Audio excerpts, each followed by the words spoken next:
Et bonjour, plutôt bonsoir. Comment ça va, amigos? Bon ce soir je suis tout seul. Ma femme n'est pas là, elle est partie vaquer à ses occupations et je me suis dit que c'était le moment idéal pour vous faire ma petite analyse sur le film de Broly. Si, je l'ai vu, ça y est. Je l'ai même vu plusieurs fois, donc tu te doutes bien que je ne suis pas allé le voir au cinéma. Je l'avais dit, j'avais dit que je n'irais pas le voir au cinéma. Et si tu te rappelles bien, pourquoi j'avais dit que j'irais pas le voir au cinéma? Pourquoi? Parce que tout simplement, je disais que ça me faisait chier, parce qu'ils nous ont mis plein de trailers, ils ont trop essayé de nous le vendre ce film. Donc je me suis dit, par principe, puisque ça me fait chier, je vais pas aller voir au cinéma, j'attendrai de pouvoir trouver une version en HD ou un truc comme ça, et je regarderai comme ça. C'est ce que j'ai fait. Donc ceux qui l'ont vu au ciné peuvent et vont certainement me dire « Ouais, mais tu n'as pas pu apprécier le film correctement si tu n'es pas allé le voir au ciné. » Lorsque je l'ai vu, j'ai compris pourquoi on me dit ça, parce que c'est vrai que voir ce film au ciné, ça doit avoir une toute autre gueule, je suis d'accord avec vous. Pour autant, et vous allez le voir en fait au travers de cette vidéo, pour moi ça n'aurait rien changé. Alors avant de commencer de donner mon avis sur ce film, je le dis encore une fois, je le dis, je le répète et je le dis souvent dans mes vidéos, c'est mon avis, d'accord? C'est basé sur mes goûts, c'est basé sur mes attentes, c'est basé sur mes émotions. C'est ton opinion, mec. Mais voilà, c'est mon opinion, donc ne soyez pas offusqués si je suis pas forcément d'accord avec vous, ou si vous n'êtes pas d'accord avec moi, c'est mes goûts. Alors que je le fais d'habitude, cette fois-ci je ne vais pas mettre d'image. J'ai le fichier, hein, mais je vais pas le faire parce que je suis déjà très limite niveau copyright. Si tu veux, j'ai toujours la flemme moi d'écrire copyright, Toriyama, machin, je le faisais au début, mais bon. Rien à foutre, de toute façon, je fais pas des milliards de vues, donc je risque pas grand chose, mais là, c'est un nouveau film, etc. Et puis en plus, pour ceux qui l'ont pas vu, j'ai pas forcément envie de spoiler plus que ce que je ne vais le faire en parlant, avec des images, c'est déjà un peu limite. Donc il y aura pas d'image, ça va pas être illustré, c'est juste moi qui parle. Alors qu'est-ce que j'ai pensé du film? Bon déjà, si je dois donner un avis brut, comme ça, de décoffrage, je dirais que c'est un très bon film fanservice. Et il n'y a rien de mal à faire du fanservice, tant que c'est bien fait. C'est ce que moi j'ai ressenti. On est sur du gros film, on va dire du gros budget à couper le souffle. Surtout la deuxième partie, donc la deuxième partie, c'est-à-dire la partie, le combat entre Broly et Goku Vegeta.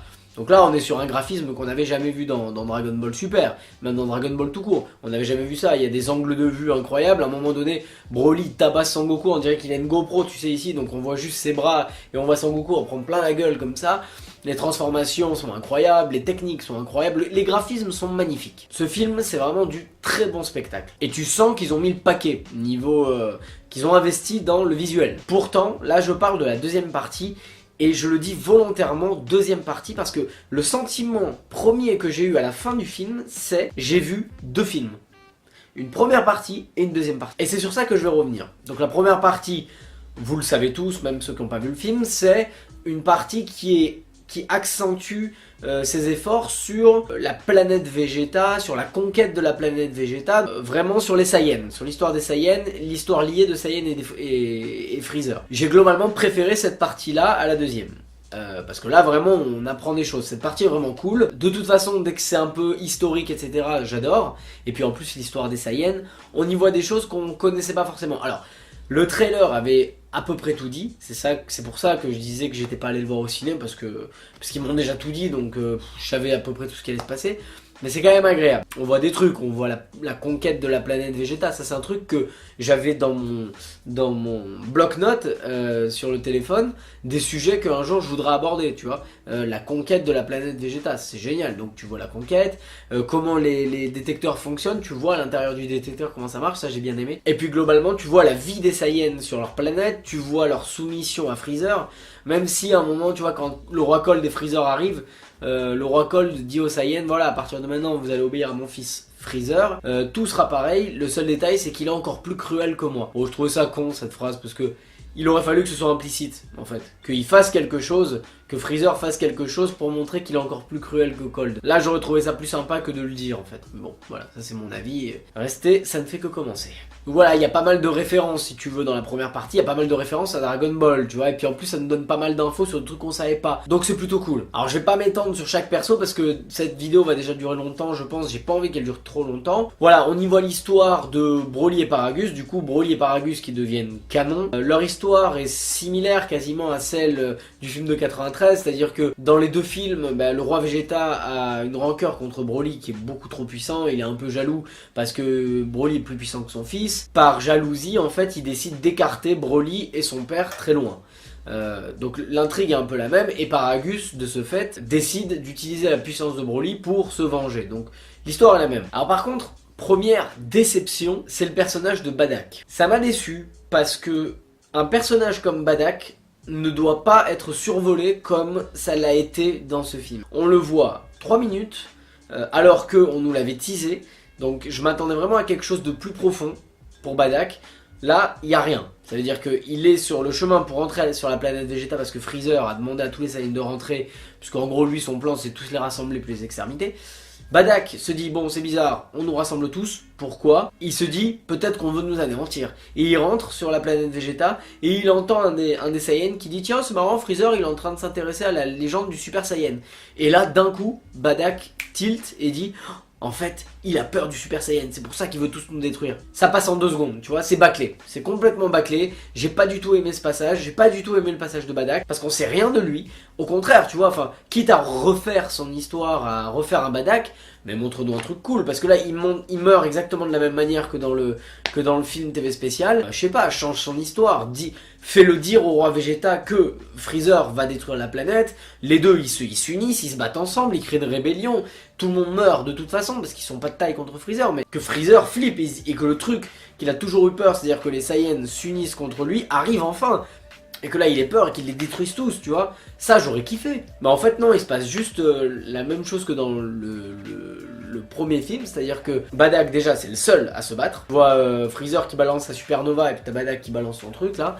C'est le seul à essayer de défendre, ça m'a trop surpris, enfin je trouvais ça très chelou, voilà. Bon après c'est toujours cool de voir par exemple Guinée, la maman de Sangoku. D'ailleurs c'est gros cliché, tu vois Badak arriver, il revient de la guerre ou je sais pas quoi, puis t'as la meuf qui est en train de cuisiner. À chaque fois que tu la vois de toute façon elle est en train de cuisiner cette nana. Enfin voilà, la première partie du coup se termine comme ça, la planète Vegeta explose, et puis on voit, alors c'est marrant, on voit Raditz enfant, Vegeta enfant et Nappa adolescent, qui sont eux sur une autre planète, donc on comprend comment eux ont survécu à l'explosion et comment les autres n'ont pas survécu. Voilà.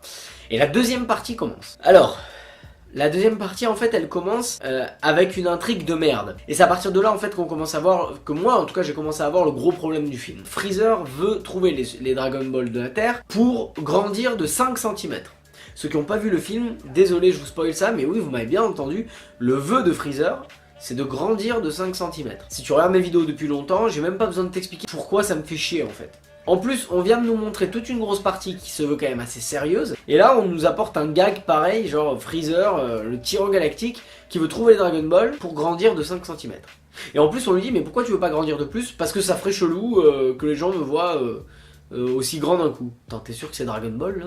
En parallèle, il y a 2 sbires de Freezer, une gonzesse qui s'appelle Sheila et un mec qui s'appelle Leno, qui sont eux en charge de trouver des nouveaux combattants pour l'armée de Freezer. Ils repèrent avec les détecteurs la planète sur laquelle Broly a été envoyé, donc ils vont trouver Broly et son père.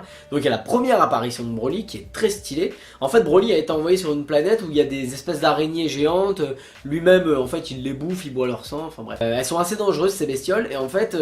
Paragus est en danger au moment où les 2 sbires arrivent parce qu'il va se faire becter par une grosse bestiole et il dit Broly au secours et t'as Broly qui arrive comme une flèche là comme ça pour détruire l'araignée. Donc l'apparition est cool, la musique elle est bonne, tu sais c'est la musique du trailer genre tadam tadam. Cette musique est bonne, donc ça fait kiffer de le voir arriver comme ça. Mais tu vois pareil, pourquoi ne pas avoir envoyé Paragus et Broly sur une planète où il y a des combattants plutôt que des grosses araignées? Ça aurait été cool de les voir devoir en plus survivre face à des combattants très puissants. Parce que là au moins on aurait vraiment vu la puissance de Broly. Là en fait il se bat contre des insectes. Donc c'est pas crédible pour moi de le faire passer de ça contre derrière les 2 plus gros guerriers de tous les univers, à savoir Goku et Vegeta. Tu vois. Bon du coup Sheila et Leno ils récupèrent Broly et ils l'amènent à Freezer. Et en fait dans le vaisseau qu'ils les ramènent, tu commences à entrevoir un petit peu la personnalité de Broly. Donc tu vois qu'il n'a absolument rien à voir avec le psychopathe de 93. Là c'est vraiment un Broly limite au cœur pur. On dirait Mowgli un peu, je sais pas si toi il t'a pas fait penser à Mowgli.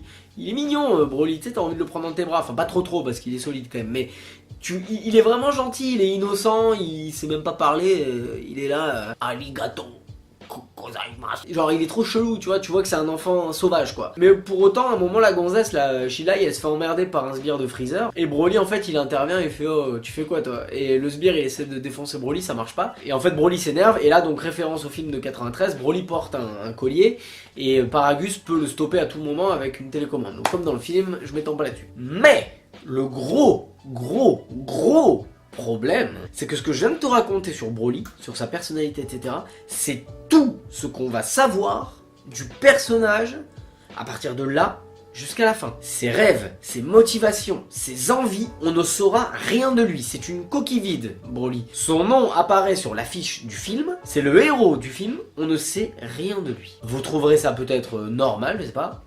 Moi je trouve que ça c'est scandaleux. Bon du coup ils arrivent sur Terre, Broly avec Freezer, avec Paragus et les sbires là, ils arrivent et le combat commence. Donc le combat comme je disais au début de la vidéo est très beau. Y a rien à dire et en ce sens là oui il faut le voir au ciné ce truc là parce que c'est magnifique, ça pète dans tous les sens, on ressent vraiment la puissance de tout le monde. Mais déjà il dure peut-être un peu trop longtemps ce combat. Je te jure, moi j'ai failli au bout d'un moment vomir. Parce que les yeux d'un humain ne sont pas faits pour suivre de tels mouvements, de tels trucs, c'est difficile à regarder, je te jure, t'as mal aux yeux au bout d'un moment.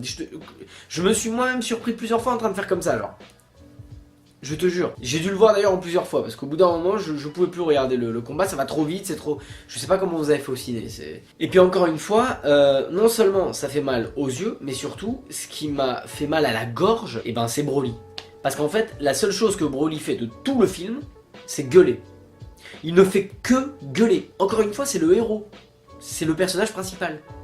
Et Bin Shimada, son seiyuu, même lui, il a dû être payé assez, enfin j'imagine très cher, pour accepter de devoir gueuler pendant 1 heure. Le mec, il double des personnages, il doit normalement étudier le personnage, les émotions du personnage. Là, il a rien eu à faire, juste à gueuler. J'espère qu'il a pris un gros billet pour faire ça, parce que, bon après, il a un talent certain pour le gueulage, hein, y a rien à dire. Mais... son rôle, ça a été de hurler. Il ne fait que hurler, Broly. Dans tout le film, il parle pas. Je me souviens pas s'il dit un mot ou pas. Pendant le combat, c'est sûr que non. Il dit rien. Mais c'est sûr, hein, à 100%, il ne dit rien. Il y a aussi un point sur lequel je vais vite fait me pencher, c'est les transformations. Et je l'avais dit dans une de mes vidéos Dragon Ball Z vs Dragon Ball Super, les transformations des BS, ils nous ont mis le truc que j'aime pas. C'est-à-dire qu'en fait, chaque personnage est passé par toutes ces transformations dans tout le combat. Ce qui fait qu'en fait, le combat est vachement long. Parce que à chaque transformation, il se bat pendant 5-10 minutes, tu vois. Genre, les transformations sont magnifiques, genre, Vegeta Super Saiyan, elle est belle, Super Saiyan God, il est en train de voler, il ferme les yeux, il se transforme, on dirait Sulfura, tu sais, le Pokémon là. Puis après Super Saiyan Blue, Sangoku, Super Saiyan God, Super Saiyan Blue, et puis Broly, d'un autre côté, il est Broly Ikari et Broly Super Saiyan. Et après Broly Super Saiyan légendaire avec les cheveux verts, etc. C'était pas la peine de passer par toutes ces transformations. Parce que déjà, les mecs ils sont balèzes, ils sentent la puissance de Broly. Pourquoi passer par toutes les transformations? Tu te transformes une fois en Super Saiyan, tu vois qu'il est beaucoup trop balèze, tu vas en Blue et puis voilà, ça sert à rien. Dans DBS, ils se mettent directement tous en Blue. Pourquoi là passer par tous les trucs? Bah je te le dis, pourquoi? Pour pouvoir vendre des figurines de Vegeta Super Saiyan God, tout simplement. Mais surtout, au grand surtout, à la fin du film, en fait il y a une question que je me suis posée. À quoi a servi la première partie? Parce qu'il n'en est nullement fait référence dans la deuxième. Réfléchis comme ça, quelqu'un qui ne connaît pas Dragon Ball. Si ma copine avait décidé de regarder le film avec moi, elle regarde la première partie, même si elle connaît rien à Dragon Ball, bon bah elle voit une histoire, c'est-à-dire un tyran qui arrive, qui conquiert une planète, etc., etc. Et un combat dans la deuxième partie. Même la personne la plus demeurée, je parle pas pour ma copine, me dirait, mais pourquoi du coup on a vu ça au début? Quel rapport avec le... Il n'en est jamais fait référence. À partir du moment où ils arrivent sur Terre, et ben le film n'avance plus. Il n'y a plus rien en fait, il n'y a plus de scénario, on dirait que la première partie en fait elle n'a fait que servir à canoniser certains personnages. Genre ça a servi à canoniser Broly, Paragus, Badak, mais c'est tout. Elle a servi à rien d'autre que ça. Il faut quand même que dans un film, les éléments du film aient une cohérence pour l'histoire du film, parce que sinon ça s'appelle du fanservice. Et c'était ça en fait que j'ai pas compris. Pourquoi nous mettre tout un truc aussi cool au début et après juste de la bagarre qui n'a rien à voir avec ce qui s'est passé au début en fait. Et en plus il n'y a aucun drame dans cette deuxième partie, il n'y a pas de drame, c'est-à-dire que déjà Broly n'est pas méchant. Même Sangoku à un moment donné l'immobilise là comme ça avec une technique trop stylée et il lui dit mais regarde on est pépère là, on vit tranquille sur Terre, on est Saiyan tous les deux et en plus T'es même pas méchant, je le vois que t'es pas méchant. Broly, il est pas méchant, il fait même pas peur, c'est juste une grosse brute. Même Freezer, il est pas dangereux dans ce film, la Terre, elle est même pas en danger, il veut juste gagner 5 cm et puis voir un petit combat, en gros, c'est un peu ça l'histoire. En fait, t'as l'impression que ce qui fait un bon film d'animation, c'est-à-dire l'histoire d'un côté, etc., et l'animation de l'autre, et bien en fait, dans ce film, ils ont scindé ces éléments-là en deux. L'histoire au début, et l'action et les graphismes après. Pas ensemble. C'est ça qui est dommage. En fait, c'est ça le sentiment que j'ai.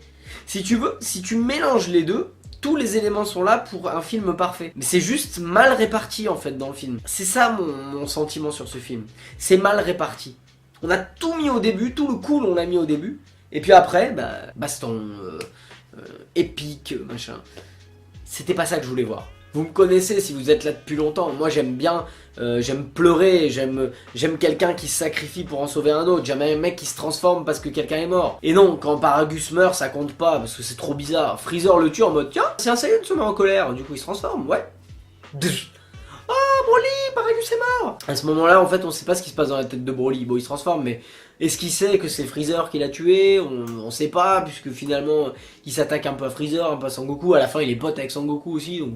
Moi j'aime pas la grosse bagarre, moi j'aime bien l'intrigue, le suspense, j'aime me poser des bonnes questions. Je crois que avec Dragon Ball Z, je suis vraiment devenu trop exigeant. Mais faut dire que si je suis devenu exigeant, c'est parce qu'avant c'était excellent Dragon Ball Z. Quand je regarde encore Dragon Ball Z, je me régale.